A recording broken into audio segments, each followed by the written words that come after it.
त्रिदलं त्रिगुणाकारं त्रिनेत्रं च त्रियायुधं त्रिजन्म पापसंहारम् एकबिल्वं शिवार्पणम् त्रिशाखैः बिल्वपत्रैश्च अच्छिद्रैः कोमलैः शुभैः तव पूजां करिष्यामि एकबिल्वं शिवार्पणम् कोटिकन्या महादानं तिलपर्वतकोटयः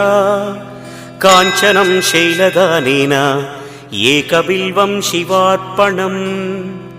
काशीक्षेत्रनिवासं च कालभैरवदर्शनम्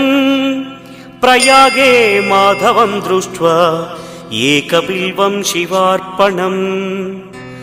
इन्दुवारे व्रतं स्थित्वा निराहारो महेश्वर नक्तं हौष्यामि देवेश एकबिल्वं शिवार्पणम् रामलिङ्गप्रतिष्ठा च वैवाहिककृतं तथा तटाकादि च सन्तानम् एकबिल्वं शिवार्पणम् अखण्डबिल्वपत्रं च आयुतं शिवपूजनम् कृतं नाम सहस्रेण एकबिल्वं शिवार्पणम् उमया सह देवेश नन्दिवाहनमेव च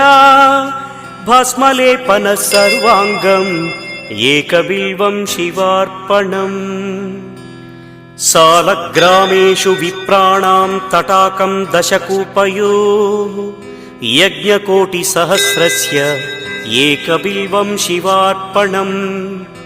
दन्तिकोटिसहस्रेषु अश्वमेधशतक्रतौ कोटिकन्या महादानम् एकबिल्वं शिवार्पणम् बिल्वानां दर्शनं पुण्यं स्पर्शनं पापनाशनम् अघोरपापसंहारम् एकबिल्वं शिवार्पणम् सहस्रवेदपाठेषु ब्रह्मस्थापनमुच्यते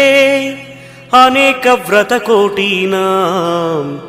एकबिल्वं शिवार्पणम् अन्नदानसहस्रेषु सहस्रोपनयनं तथा अनेकजन्मपापानि एकबिल्वं शिवार्पणम् बिल्वाष्टकमिदं पुण्यं यः पठेत् शिवसन्निधौ शिवलोकमवाप्नोति एकबिल्वं शिवार्पणम्।